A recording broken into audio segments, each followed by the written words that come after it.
Why, why is overcoming this challenge our primary goal for the next 30 days? Because it is a meta skill that will apply to any other goal you set in life, any other dream you want to make a reality.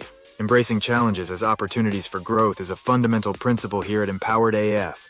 Here, we are anti-fragile. Painful experiences, often unwelcome at first, can lead to valuable lessons, personal development, and increased resilience. Facing difficulties cultivates deeper self-awareness and appreciation for life's joys. In the journey of self-evolvement, mastering emotional regulation, expression, and navigating relationships are pivotal steps towards growth and understanding. Okay, so how are we going to do it? First, here's what not to do. That's because the wrong tools plus wrong goal eats no recovery. So many people feel like bulimia is the duct tape keeping it all together. How will you handle life without it? What would you do if you consciously thought bulimia was a huge problem in your life? You know, during the light of day, not after the fallouts of a huge binge. Then you would have to do something about it. Living with bulimia is living as though you are two different people. Part of you wants out, part of you needs bulimia. The first thing we try is to start making promises to yourself. I will cut down, only small amount of food, only a certain type of food, only certain times, only on Thursdays, only one day a week.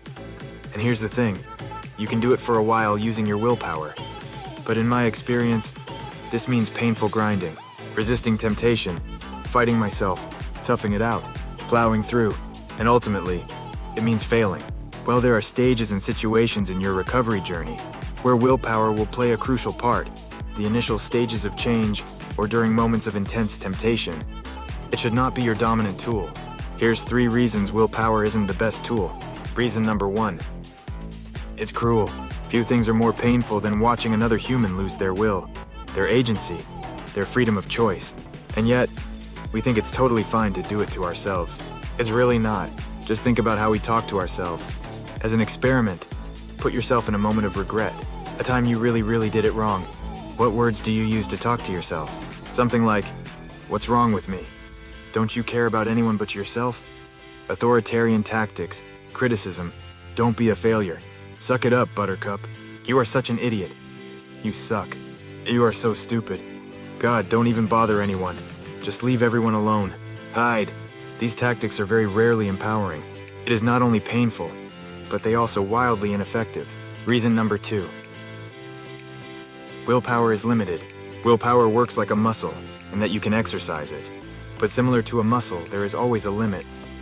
It is finite, and therein lies the problem. Because all of us have way more on our plate than staying aware of what we are eating. We all have stress to endure during the day. Perhaps raising kids, perhaps work, perhaps school, perhaps all 3. The truth is none of us have much willpower left at the end of the day to avoid a binge. You've already spent all day tolerating so many things that require your patience and strength. Asking your willpower to still perform once you get home at night, it's barbaric, and it's futile. Reason number 3. Fixation.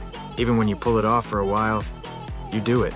And the whole time you feel anxious, caged, agitated, irritated. Like it's pointless, uneasy, like it's doomsday.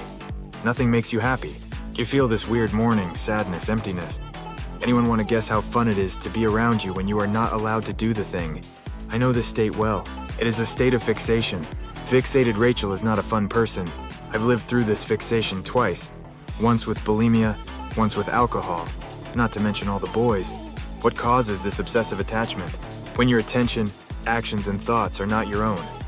Your whole world narrows down to the singular focus of whether you are binging or not, and how much, and when not. Completely and totally fixated. In these fixated periods, it can seem like there are only 2 options. 1, keep doing it. Keep up with the binge purge cycle.